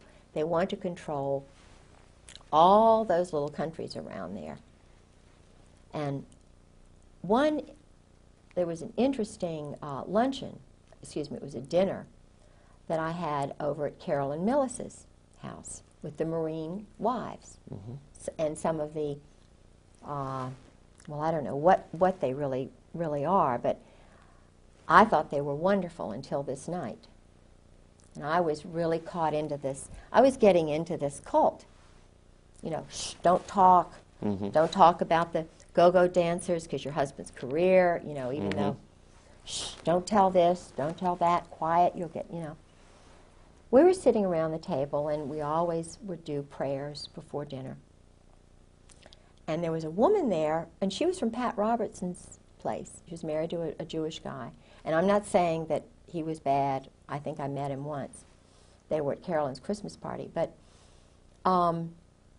it was right after, was it Begin who was killed, or who was shot? The prime minister, the president of Israel. You know, my mind's blank. I know, it's either Begin or no, whatever. Anyway, it was right after that. And it's the furthest thing from my mind. You know, I was thinking, oh, great dinner, you know, this is great. So this woman said, and we were in the middle of the prayer, and she said, oh, just thank you, Jesus. I thank you, God, that you killed Begin. We just praise you for that. You know, this is an evil man. We just praise you, God, that you killed so-and-so. Yeah. And I'm sitting there. You know, I've traveled, been 20 times to, you know, England and Scotland and known all these NATO people and so forth, and I'm thinking, what did I just hear? Thank you, God, Jesus killed the head, you know, because he wants peace. This is the guy who got the Nobel Peace Prize with Arafat. And I'm going, what? So what do? This is one of these moments, these crossroads moments where you have to take my culture, which is Southern Protestant. I have to say something. I'm over 50 now. I'm not shy anymore. You know, I've got 6 grandchildren, so forth. I said, just in my nice little way, I said, what? what did you just say? And then Carolyn Millis says, well, we just, he's really, I said, wait a minute. Didn't he just sign the peace? It was like they knew something I didn't know. Right. And I was trying to say, what? Wait a minute. And I looked around at everybody, and it was like, I'm an outsider. I said, hang on a second. I'm going to adjust this mic. all right, too loud. Nope. No, but just every now and then, this sleeve makes contact with it. Oh. And when it does that, it'll go. Okay. So I said, wait a minute. I said, wait a minute. I had to get him to, like that go-go dancing thing. Yeah. I had to interpret Jesus for them. Because these are supposedly followers of Jesus Christ.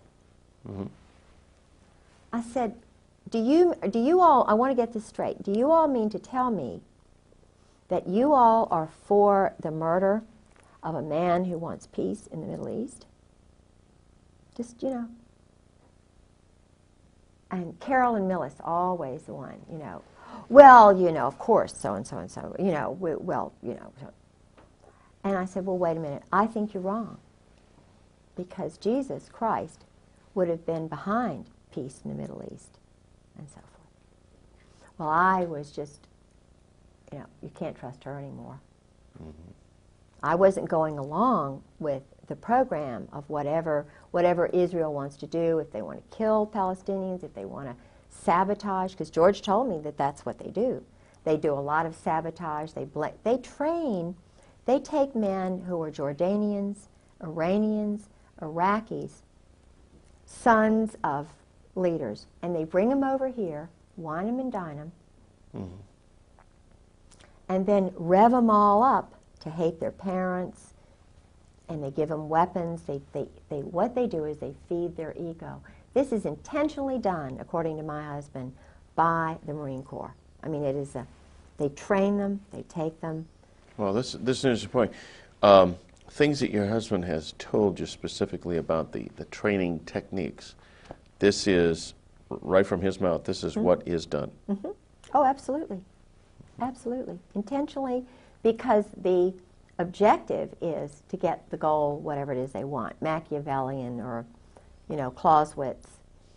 And of course, my husband was reared, he was suckled on Proust, Sartre, Camus. If you want to read his thesis, it's in French. It was written by Todevay, and, but it's at the Princeton University library. You can read what my husband believes. Now, this is the Chief of Staff of the Marine Corps.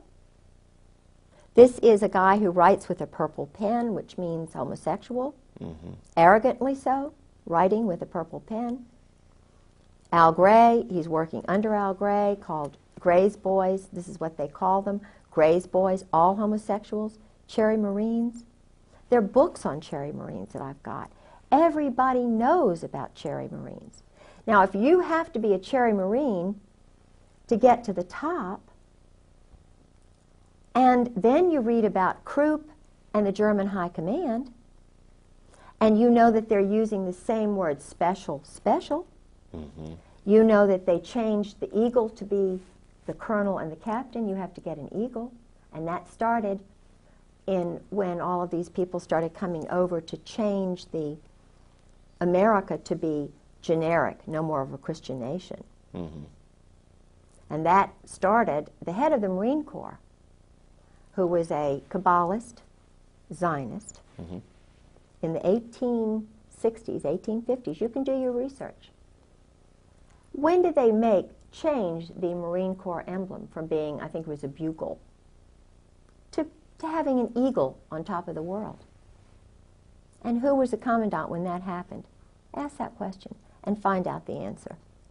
And then wonder, like I do. And George told me, he said, we've always been the murderers.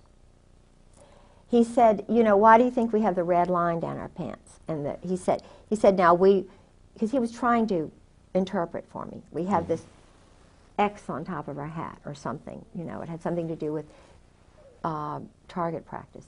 I spoke to his uncle Dick Griggs, who also works for the mob, the intelligence community. It has something to do with the schools. They have money, limitless money. I believe it's mob money, for poor boys to go to these fancy schools. Uncle Dick has a little computer like Roger Obendorf does. Uncle Dick. George's uncle, Richard Griggs, who became his father because they were trying to get him away from his father. He was away from his parents for 8 years. Mm-hmm. His uncle handled him. His uncle is getting money from this group. He used to be just a school teacher in Princeton. But he has 2 sons, Bob and Jeff, who are like my husband's brothers. Now, what does Bob do? That's the question of the century. What does Bob do? Bob handles an account for my husband. And I started asking questions about, well, where is this? Bob moved from Princeton, then he moved down to Oklahoma City. He was near that Augusta Golf Club, and now he's in Colorado, and he's handling this account that George has money in. And I see papers of my husband's after Beirut. In other words, he'd done a job. And it was a civilian job. Now, here's a colonel in the Marine Corps doing a civilian job. TAD. TAD. It's where they go off and do a job sort of undercover. They get a new... George says he's had so many different passports with different names. I'm getting mail from an Engelhard. He's got accounts now for an Engelhard. I get mail from Princeton private account, from Merrill Lynch is involved with the mob. They have rogues in there who launder cash money. They have people who launder cash money in Norfolk. I know some of the people who handle the cash. No, your husband. Drug money's in cash. Your husband is Jewish. No. Oh, okay. Oh, no. He's a German. He's the son of a German family. But his father was in Atlantic City doing very shaky things. In fact, his father's father, not his father, take that back. His father, Ray, was a weak, precious little man, and I liked him. Nobody listened to Ray. The mother ran everything. The mother was strong, domineering, bossy, and I must say she was not attractive, but Ray was handsome. They married. They had 3 boys. I know she had to get married, the older brother, but in those days it was very embarrassing, Well, Ray didn't have anybody. Ray was essentially an orphan as such, although he had lots of brothers. But let me tell you what Ray told me. I was in California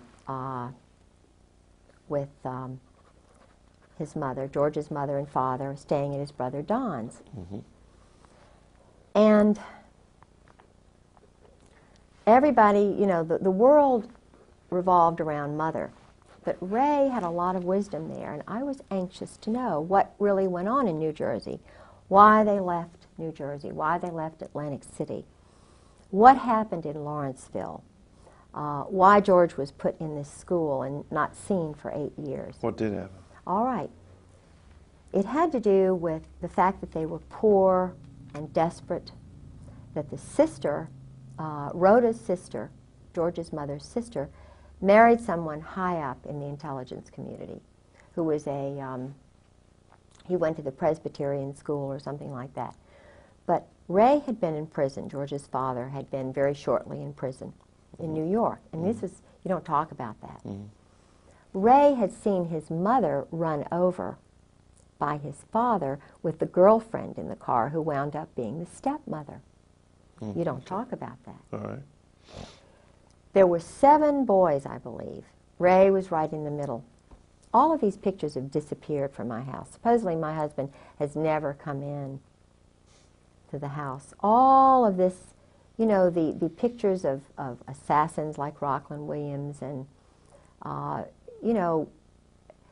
you can't believe the things that are slowly being taken out of my house. Why? Well, obviously, so that your credibility can be attacked if you ever tell anybody about this. Yeah. I mean, it's a miracle you got up here with the pictures that you did. Yeah. That we're including in this video. Absolutely. That you know, support your credibility. It's just a shame that this video wasn't made a year ago. I know. Or 18 months ago. Yes.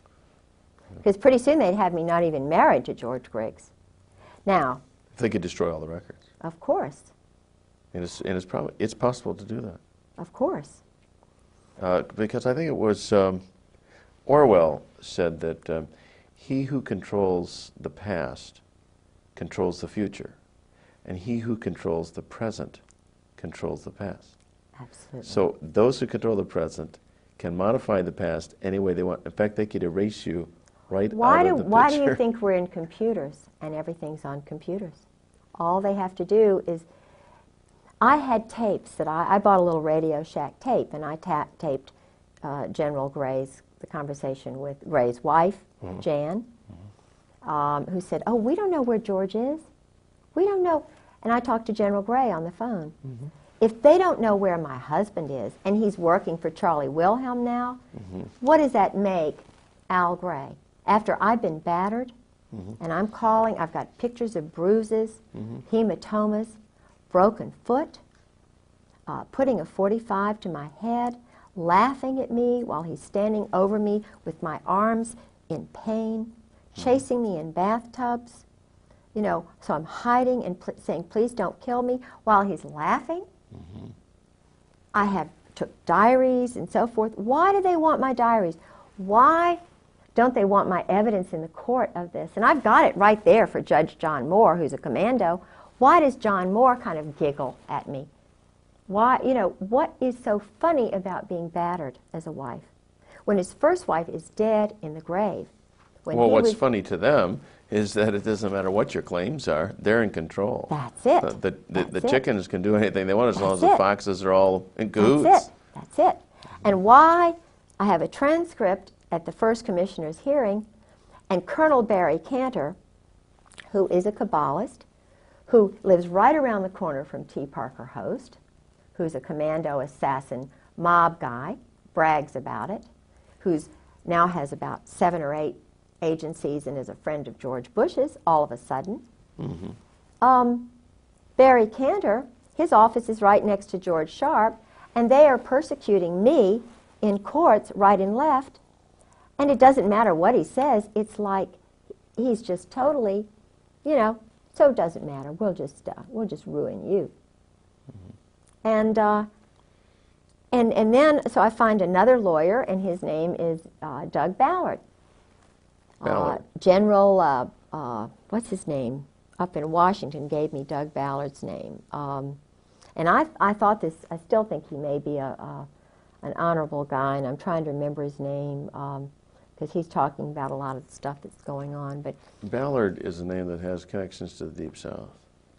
Well, Doug Ballard went to VMI, and I knew Doug Ballard because he was a law partner of Philip Purrington, whose brother Charlie I knew, and I liked Charlie Purrington. He was, when I was dating my first husband, John Pollard, they were best friends.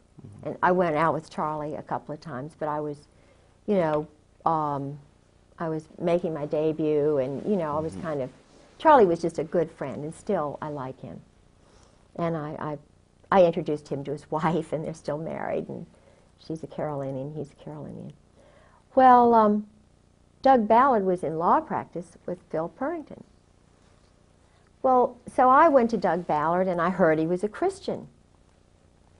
And I got the information from Paula Ballard about Obenshain's murder from Paula Ballard.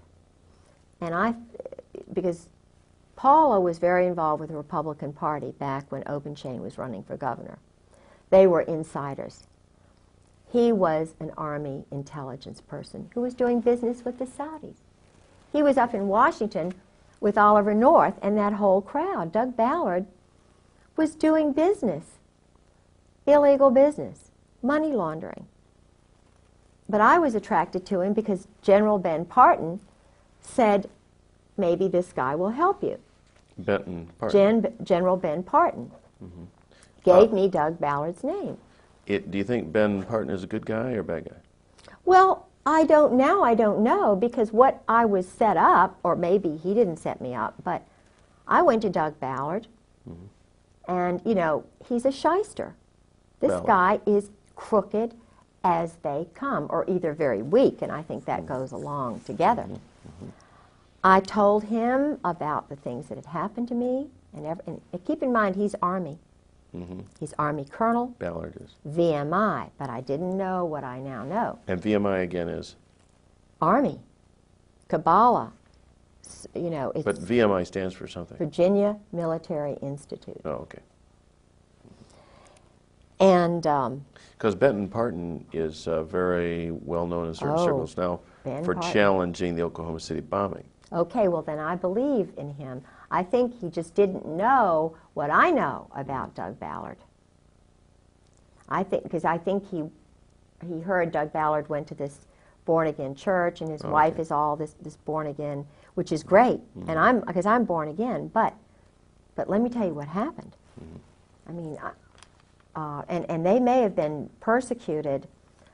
They did go through some persecution, but what happened was, and maybe they know too much, but what happened to me was this, because he is part of the Brotherhood, Doug Ballard is. I trusted him with my file. See, Barry Cantor, my husband's lawyer, is an Army colonel. Ballard isn't colonel. The judge, John Moore, is a colonel. The commissioner, two of the first commissioners were colonels. Andrew Agee, who is mixed up with Crooks in Virginia Beach, he's a commissioner in Virginia Beach. Then there is the first one we were going to get. No, Agee was the first one we were going to get, Army Colonel Reserves. Then there is the former Commonwealth Attorney, Andrew Evans. He's in the Masons, and I just talked with his wife not long ago, and she was shaking her head like, yeah, I know all this stuff, I know all this stuff. Well, there's a brotherhood. And Andy Agee and Andrew Evans, who was Commonwealth's attorney, they're part of this brotherhood. Now, they were going to judge the case for me. Then we get the third guy, who was in the House of Delegates, Ned Caton. He is a Coast Guard JAG intelligence guy. So finally, we choose Ned Caton to go because he had done work for us, and I don't think that's really right. But the point that I'm trying to make is that every single one of these men who were judging a battered wife, almost killed, first wife dead, do something with the husband, bring up the battering,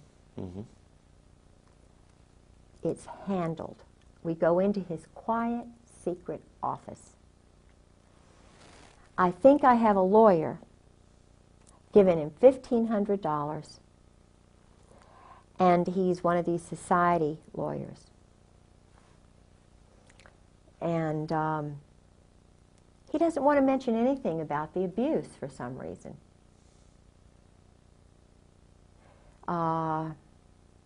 And I'm sort of being flim-flammed, you know. Well, this is part of the divorce proceeding, or Yeah, did you bring a separate cause of battery? Or this is I all did the divorce? battery. See, I started everything. So you filed a criminal charge? I filed a criminal charge. Of battery? Battery. Okay. Because, you know, you're indoctrinated to believe that if your husband's a perpetrator, my husband is a gross perpetrator. Okay. And So you were seeking civil damages against him? no, all I did was take out a warrant to have him brought back. I see. And that's when the 20-year Marine police officer came in, the 20-year Marine FBI agent came in.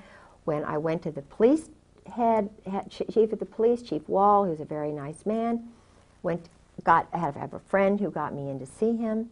He said, this is big. This is way over my head. But he assigned a wonderful man named Bill Dean to me to call any time.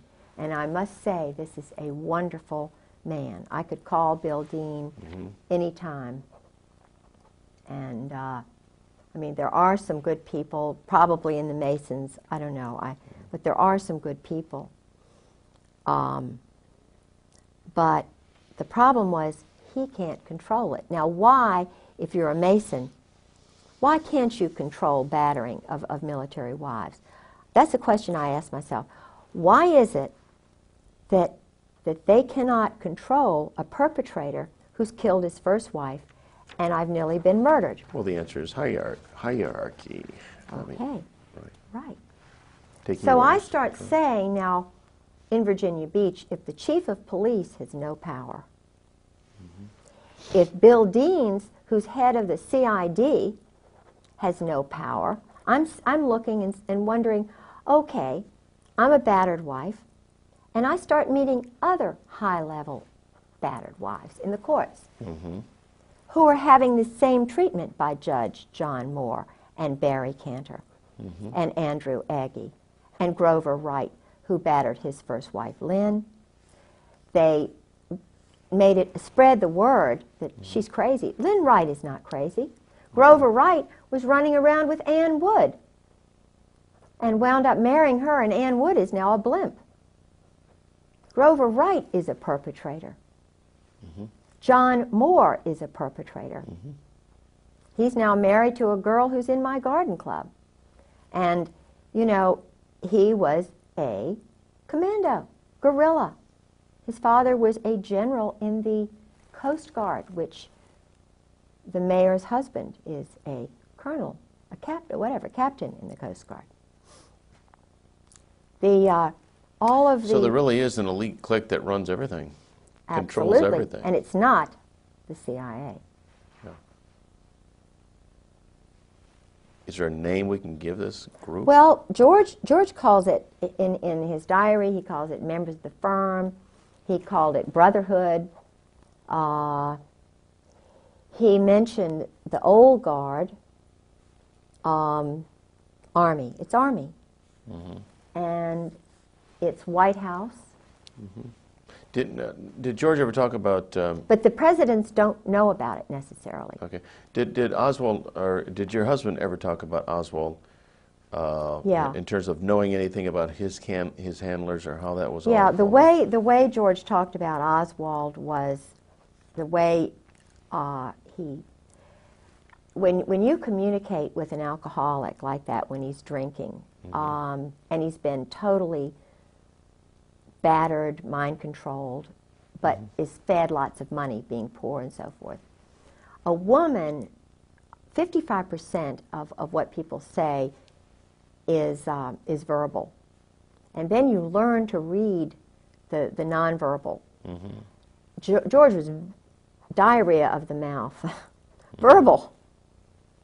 But when I mentioned, it's like when I mentioned the word General Jim Joy, I knew it was General Jim Joy who had authorized the terrorism of my life. I know it is General Jim Joy, General Carl Steiner, General Hartzog, General Abram, General Gaiman, and Sheehan.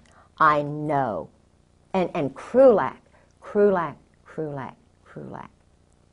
These men are the ones who are perpetrators. They bugged my phone, downloaded my caller ID. They have authorized and given money to people like Tedson, well, not Tedson Myers, but certainly Alexander Robinson, Ern Reynolds, 4th Marine, JAG, worked for the Justice Department. The Justice Department is involved. There are rogues in the Justice Department who think they are handling people by using cruelty, tricks, psychological games. This is not the way you handle a nation. Women know this. Right, but mothers know this. Like you mentioned New Orleans as Yes. kind of a center of mob and mind control, illegal criminal activity. Did your husband ever mention any of the people there in? Yes, he did. In fact, he went down there. Okay. He went down there with General Gray, with Michael O'Boyle. During the time of '63? Oh, he was always going down there. And Michael O'Boyle was going down there. Well, your husband was a young man at that time, maybe.